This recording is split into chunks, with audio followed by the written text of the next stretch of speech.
If you watch today's action, you witness one of the greatest days in NFL combine history. Yes, so often quarterbacks steal the headlines year after year, but this time we saw the fastest safety group in NFL combine legends, along with two of the freakiest athletes at the tight end position that we've ever seen. Yeah, the tight ends are fascinating because it's one of the positions where the best tight ends in the NFL are often elite athletes. That's not Yep. necessarily true when we talk about the running backs and some of the wide receivers, but at tight end, the special ones are special on Combine Day. It's always cool when we have one singular athlete that just draws all the headlines. Hayden, I think it's even better when they're two at the same position, kind of competing and, edging further above the other. And it's even better when they have like the same first letter of their last name. So they're kind of back to back in some of these exercises. And we'll go through both of them. The first one is Oregon tight end Kenyon Sadiq. And the second is Vanderbilt tight end Eli Stowers. First, with Sadiq, since he's ranked around the top 10, top 15. Who knows where it might finish at the end of the show. 6'3", 241 pounds. Goes out there, 11 foot, 1 inch broad jump, and then just a cool 43 and a half vertical jump, and then closes the day out.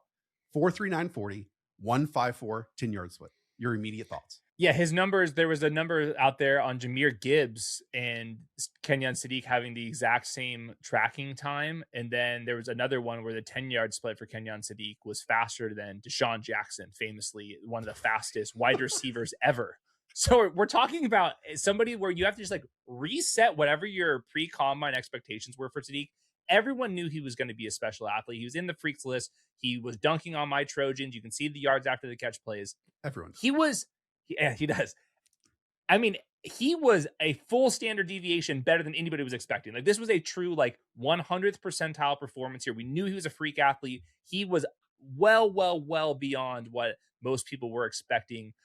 4 threes in the 40 is just ridiculous. Absolutely ridiculous. He basically produced the legendary Vernon Davis combine, but 13 pounds lighter. Obviously, a 13-pound weight vest would slow you down just a little bit, but it just puts into perspective one of truly the freakiest performances we've ever seen. Now, not to be outdone by, again, Eli Stowers out of Vanderbilt. I mentioned that Sadiq posted a 43 and a half inch vertical leap. At that time, that was an NFL combine record.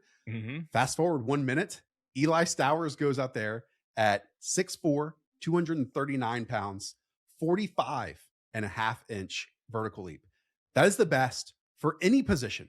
And we're talking wide receivers, running backs, tight ends, safeties, whatever position you want to think up. The best since at least 2006. He freaking jumped out of the gym, 11'3" broad jump. Oh, yes. And on top of it, 4.51 40 and a 1.59 10-yard split. Yeah, first of all, if you're Kenyon Sadiq, you were telling people that at one point you did have the vertical record, even if it was just for one single minute in real life. And then for Sadiq, or for Eli Stowers, he was actually a quarterback initially, and then he transitioned to tight end. So imagine these numbers if he was still labeled as a quarterback, we'd be all completely losing our mind. He's a fascinating guy, not quite as fast as Kenyon Sadiq in a straight line. I think for Eli Stowers, for him, it was like a race. Could I be 240 pounds? Because he was really lightweight, more of like a slot wide receiver, if you ask me. So he was putting on some weight, and he still jumped 45 and a half pounds. I think if he was actually playing where he was probably listed at and was playing at Vanderbilt, he probably even jumped faster and ran faster, jumped higher than he did here. Both of these guys are fascinating prospects to kind of get right, because they're both under like the weight that you're typically used to for tight ends, but these guys are like true exceptions to the testing world. We're going to do individual videos on all these prospects, definitely including these two tight ends at the top. Just quickly compare and contrast them, because really body type size, athletic profile size, they're almost identical, right? But on the field, are they the exact same player in your eyes? No, Kenyon Sadiq is infinitely better as a blocker. I would even say Kenyon Sadiq is a decent blocker despite being his listed weight. Like, there's just like obviously mass issues with him. His toughness, his compete, his ability to get to the second level were all really good. He's not going to be like a true every down inline guy necessarily, but he's definitely good enough to go out there and compete in the run game. I thought Eli Stowers was one of the worst tight end run blockers I've literally ever seen. And that's to me where like the debate's going to be is where the hell do you line this guy up? Because I think even compared to the Dalton Kincaids and the Chigaquancos, he is way worse than those guys as blockers. So I was actually considering, do you make him lose 15 pounds from where he was and then go try to be Michael Pittman, Marquise Colston, Brandon Marshall, Mike Evans? Those are some of the size, speed, weight comps that I was looking at if he was labeled as a wide receiver. That's going to be, I think, even a more fascinating debate than the Kenyon Sadiq one, because I do think there's enough blocking skills from Sadiq where I do think that the Eli Stowers conversation, once you get to the tape part of it, is going to be a lot more interesting on where you exactly line this guy up. The biggest conversation when you have quote unquote receiving first tight ends is, can they stay on the field at all times, right? Can they be good enough blockers and also good enough pass catchers to be, again, better receivers than that slot wide receiver that you could put out there in the field? Or, good enough to line up as basically a sixth offensive lineman, crack down on a linebacker, be able to hold your own against an edge rusher, and just stay on the field to not give a tell or, have to be in these quote unquote 12 personnel groupings at all times. And I'm with you. When I see Kenyon Sadiq, I see the competitiveness. I see him working to that second level. I see him, working his man-to-man stuff when asked in one-on-one situations. And then when you look at it and just flat out snaps, right? With Stowers, 165 snaps in line, 265 in the slot, and then 44 out wide. Obviously, the targets went 23 in line, 53 in the slot, and 13 wide. From us, from a fantasy perspective, yeah, we would love those slot targets. We would love those out wide targets. But what we really need is for this guy just to be an 85% player instead of a 55% player. And while we've seen first round picks be spent on the likes of Dalton Kincaid, who, by the way, last year had a ludicrous yards per route run, was arguably the Buffalo Bills' best tight end, still not a full-time player out there in the NFL after 2.5, 3 years. And at times that can be a detriment. We heard all about like the 11.5 personnel. It just doesn't work if, your player out there isn't, better in the categories than both of his replacements could be. So that is going to give us pause. That is something that we're going to talk about when we talk about the individual profiles here of Sadiq and Stowers. But while they are so neck and neck in terms of athleticism, they might be different styles of players, albeit both have their major positives in that area too. Yes, when you guys go back and watch Eli Stowers now, just think of him. Would you rather him lose 10 pounds and become a legitimate wide receiver, or do you want to do this kind of like middle ground tight end? And it's like almost like a fake tight end. And Vanderbilt would take him off the field, even in like one tight end sets on early downs, because they just did not trust him out there. So fascinating guy, absolutely crushed the combine. He's probably guaranteed to go round 2 now. And some team's going to have to figure out this debate, and they're going to have to figure out what to do with his body size. Kenyon Sadiq, way more like muscly, like he's got volleyballs for shoulders, where Eli Stowers is more leggy and like long. Again, I understand that previous years we would love to draft pillar positions in the top 10, in the top 5, tackles, pass rushers, corners, wide receivers, quarterbacks, all that stuff. The freakiest athletes, the best athletes are at the other positions this year, and then we have question marks at the ones that are these premium spots. So that just is going to make these next 2 months so enjoyable in terms of the conversation around it. Just quickly, again, I know I talk about it all the time, and as Hayden said at the top, elite tight ends are very, very often elite athletic testers, like probably more so than any other position and way more often than wide receivers. So I'm sure producer Weaves is throwing the tweet out up there where I understand that like Pro Bowls and All Pros aren't the perfect gauge of how good a player is. And, composite athletic scores aren't the perfect gauge of athleticism. But when you look at it, the best and the All Pros and the Pro Bowlers, about 75% of those over the last couple decades are elite athletes, and about 20% are good to average athletes, and only about 5% are bad athletes. So it's pretty sweet that we got these top end ones. Okay. I did want to ask you about Sam Roush out of Stanford, because we talked about the smaller guys. You get this former rugby player at 6'6", 267 pounds. Few, if any, other prospects in this class are built like him at the position. He's a fascinating guy because he's got really short arms. So he's putting on this 267 pounds, and that's all in the legs and torso. Really fascinating guy, 38.5-inch vertical, 75th percentile weight adjusted 40. I watched just a little bit of his tape. You can just tell he's just not going to be a receiving based guy. But when you're 6'6", 267, and everybody else in the class is in the low 240s, 230s, you're certainly going to stand out. So obviously, as more teams go to 12 and 13 personnel, players like this guy, especially with a Stanford background, these guys could sneak up onto the field. So who knows where he's going to go? He still seems like a day 3 guy, though. Two more at tight end that I wanted to bring up. Max Klare, someone you and I like quite a bit out of Ohio State, 6'4", 246. He's very much one of these inline plus type players. Again, not many of those that we're talking about here in this class, but did not get an athletic testing profile from him today. No, yeah, he did the gauntlet drill and kind of pulled up at the very end. I'm guessing he's going to save it for the Ohio State Pro Day. I guess makes sense. He probably heard about what's going to happen with Eli Stowers and Kenyon Sadiq and said, how about I wait a little bit. And one more, Oscar Delp out of Georgia, certainly a school that has produced tight ends in the past. Unfortunately for Delp, we did not get an athletic profile or anything out of him. From Zach Klein, quote, NFL League Source tells me Delp can't go through combine drills here in Indy due to liability issues. Apparently, Delp played in the entire season with a hairline fracture in his foot and was accidentally found on a routine x-ray.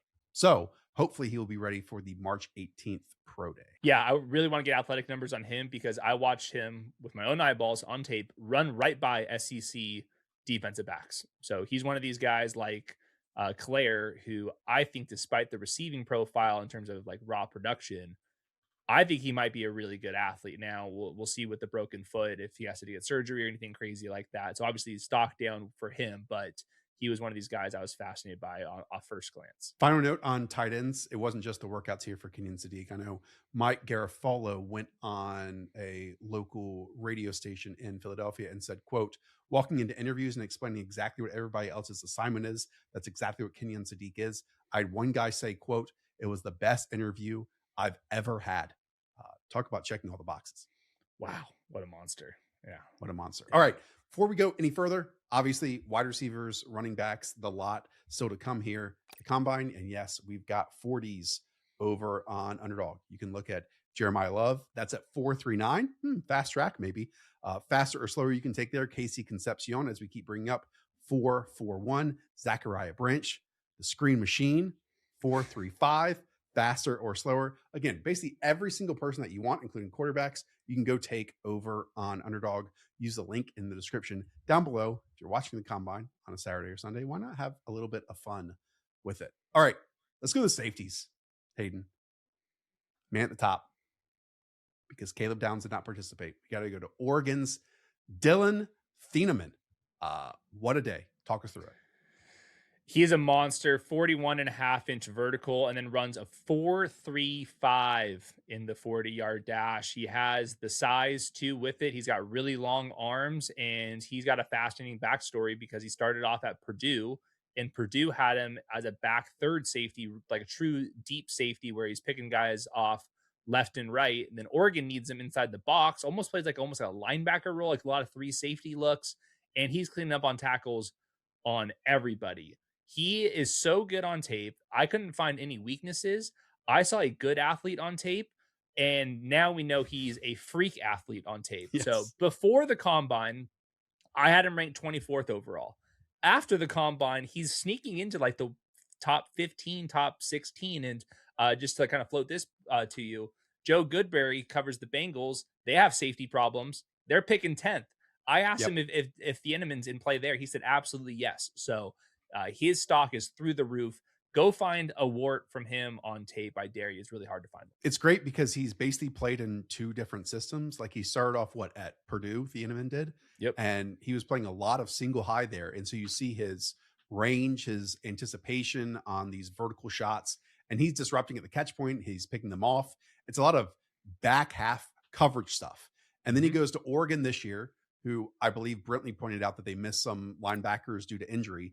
And so they ran a lot of like the old school West Virginia 3-3-5. And what that allowed Thieneman to do, because they had 3 safeties in the field, they had 2 safeties that were kind of deeper. And then obviously you had linebackers in front and Thieneman like in between. And so that gave him a lot of space to run and really fire downhill. And so he was able to make tackles near the line of scrimmage and show off his athleticism there. Then also you saw some like man-to-man coverage reps and some other ones in a different area of the field just versus the back half. So we kind of, at times it's been a narrative. You have to watch games and games and games to see like safeties make a play. Definitely. We already have a ton here of tape on Thieneman, and it's pretty much all good. Yeah, I was just looking at the combine stuff. He almost had the exact same numbers as Eric Berry. So, like, do not discount his freaky athleticism here. He's going to go extremely high. So, like, our boss, Nick Rubnum, was thinking, hey, could he fall to the Patriots at 31? No. This is going to be somebody, the most common thing is going to be, he's the next Harrison Smith. He's going 18 to the Vikings. I'm not calling that his floor, but that's the kind of range we're talking about nowadays. Also, only 21 years of age. What if we lived in a world where you got discounts on the places you ordered from the most, or even the items you purchased the most? Me, right now, that's diapers. Baby cries. I changed his diaper. That one was pee. 5 minutes later, baby cries. Check it. That one's poop. Rinse, repeat, rinse, repeat. Diapers, diapers, diapers. Well, Cash App just released a new status program for the way people actually spend called Cash App Green. It unlocks new ways for you to pay, get rewarded, and easily grow or manage your money on your terms. Now, when you spend at least $500 a month with Cash App Card or Cash App Pay, you earn green status, which unlocks benefits like up to $200 of free overdraft coverage, high borrower limits, and custom personalized cashback offers, maybe on diapers, every Friday at places you love to shop. Turn every day spending into status with Cash App Green. Download Cash App today or visit cash.app/new to learn more about this and other great features launching now. For limited time, new Cash App customers can earn $10 if they use the code CashApp10 in their profile at sign up and send $5 to a friend within 14 days. Terms apply. Cash App is a financial services platform, not a bank. Banking services provided by Cash App partners. Prepaid debit cards issued by Sutton Bank, member FDIC. Cash App Green, overdraft coverage, borrow, cashback offers, and promotions provided by Cash App, a Block Inc. brand. Visit cash.app/legal/podcast for more disclosures. Okay, we talked about Sonny Styles, one of those linebackers, yesterday.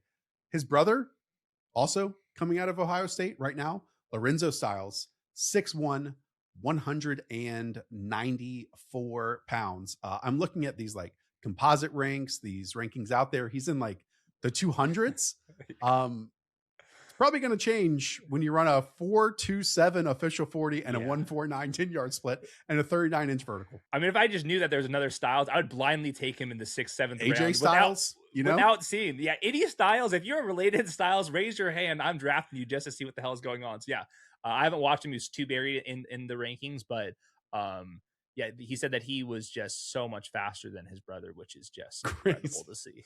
Like, incredible. I mean, that's insane. So ridiculous. Just like going out there, rank 200 on boards, and you just post a 4.27 40. 4.2. He probably didn't play at Ohio State. Like I don't know the numbers. He probably played like no snaps, and like this is what they have like behind them. And Caleb Downs obviously is the highest ranked safety. He's been mocked at number 2 by some people. On top of that, 21 years of age.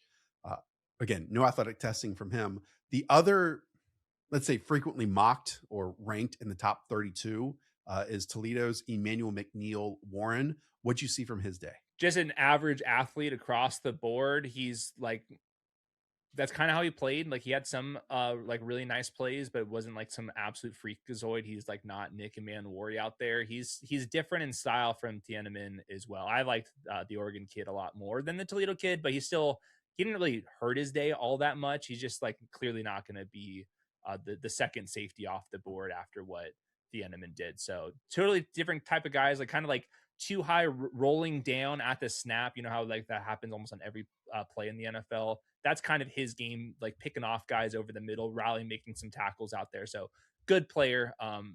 He's not going to completely wow you though. All right. I know a lot of you are hearing these are freaks, these are records, and maybe putting on your tinfoil hat and saying it's just a fast track here in Indianapolis and everyone's gamed the system now. They've trained for it. They're only the best. I think NFL Network even put out a image that says the defensive linemen, linebackers, defensive backs, and tight ends all have the highest average 40-yard dash time since 2003. I can explain Partially. Same. One, this class might just be awesome. Again, we talked about safeties and tight ends and all that stuff. We are finding out this year that if guys aren't fast, they aren't running. It's that simple. It's a sample size issue. Yeah, the bottom 25% we'll see you at your pro day. Yes. So we're getting some selection bias here, and especially if the slow guys aren't running slow, then the average is simply going to be higher. So I don't want to take anything away from this group, because fast guys are fast, and the fast guys want you to know they're fast, so they are running. But our buddy Justice Mosqueda pointed this out, that day one of the combine had a 37% participation rate. We don't know what it is for day two yet, which is down 18% year over year compared to the 2025 combine. And we didn't even talk about drills like the 3-cone, where just 2 edge rushers did it yesterday, in comparison to, I don't know, a decade ago where almost everyone did it. So again, the reason we're focused in on, wow, all these guys are special athletes, is because if you run fast, you can run fast just about any time. But at some point, you do need to hold out or kind of knock down the guys that don't participate. It's almost like a choice. What are you hiding now? I think maybe before, if you were so good, it didn't matter. But I think nowadays, it's okay to nitpick it a little bit. Okay, well, that's a perfect transition over into the cornerback department, because a lot of these corners, again, typically steal day 2 headlines because they are the athletic specimens. Not so much today. Just some headlines here for the cornerback department. 1, not many big corners this year. No. And then 2, the ones that did work out, some solid stuff, but nothing overly eye-popping here.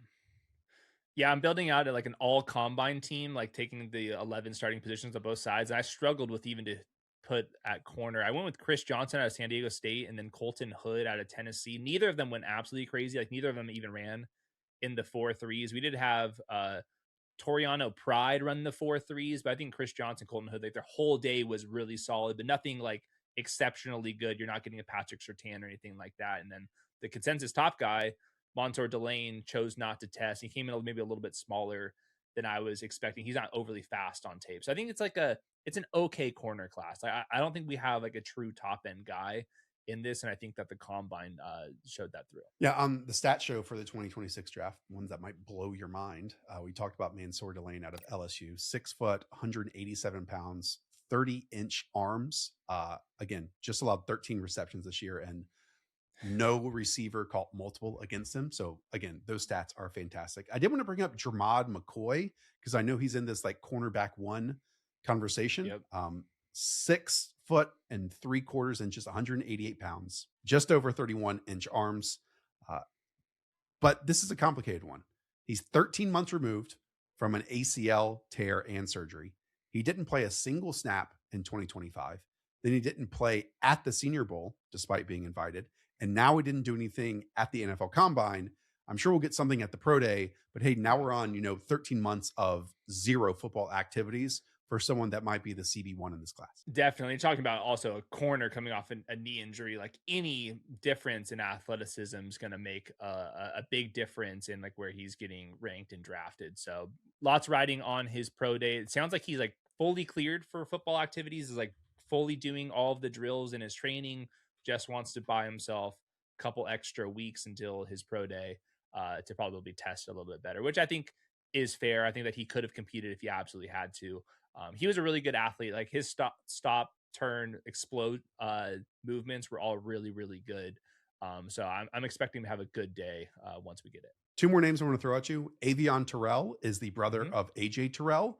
About 5'11", 186 pounds, does have 31-inch arms. So he's right along the same lines and the same measurements, which I think is really good for him. Man, I watch him. I see someone who is super smooth. And look, the only athletic test that he did today was a broad jump of about 10 foot, 3 inches. But to me, he should be mentioned around all these guys. And I think the conversation heading into the class or the combine was that he's just going to be smaller than all of them.